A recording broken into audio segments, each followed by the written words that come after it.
Hey guys, Gasaraki here with another Bloodborne video. I wanted to talk about the DLC, as I've been playing it recently, because I came to realize something interesting about the theme of it, and certainly the themes of the entire game. And that is the illusion of purpose that the hunters have, and how the oppression and dire circumstances they are in drive them to keep fighting, even though if they just took a moment to think about what they were doing, they could see the insanity of it, similar to how Jura did, one of the characters in the game.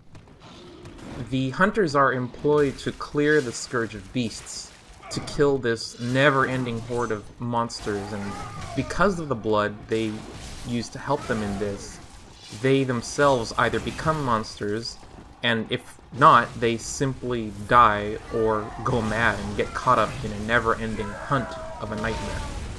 I think this even says something about the player too.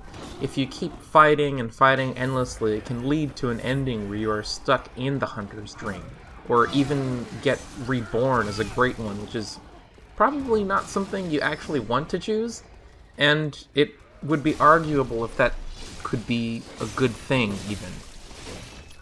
But if you finally give in at the end and let yourself die, you get to wake up the next morning, having survived and still being human. The thing is, in the heat of the moment, all you can think about is to keep going, to keep progressing, to keep fighting, because you have to kill the next hideous monster. But there's no real end to them, ever. In the process of this, eventually the purpose itself becomes only to fight. It's not even about solving anything or saving anything, but simply looking for more battles to fight because each battle is its own purpose. This is very clearly illustrated in the Chalice dungeons, whose only reward really is more powerful monsters, tougher fights, and tools to make you stronger in those fights. You can keep going on, but the only real ending is actually stopping, being satisfied with what you've done, I suppose, and walking away.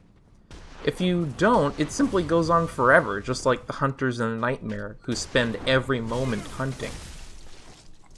I feel like the creators wanted to show the player this and confront them with a question about the value of continuing on endlessly instead of moving on.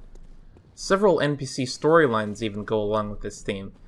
Jura, who arguably made the right choice to stop, Eileen, whose story ends with her being either seemingly fatally wounded or losing her mind, Alfred, who ends up committing suicide once his purpose ends, Simon, Brador, Henrik, Gascoigne, all of them die or turn into monsters themselves or continue to kill to fulfill their purpose. In fact, those hunters who cling to their purpose the longest without questioning it are the ones who in the end become the most monstrous, both literally and figuratively.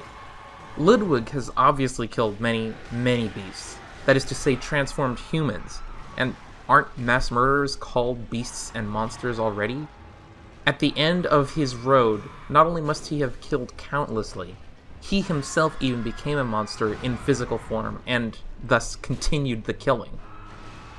Jura is one of the only examples of someone escaping the cycle and shows that it is possible to walk away, but very few can soften their hearts enough to actually do it. As much as I think the gameplay of Souls-like games is about learning the importance of not giving up, I feel like this game is trying to get you to look at yourself as a player participating in its world, and what that could mean. So yeah, I just really wanted to bring this up because I haven't really seen anyone talk about the hunter's predicament, you might call it, and how that pertains to the player's actual experience of playing the game. So I thought it was an interesting point of discussion. But thanks for watching, and I'll see you guys next time.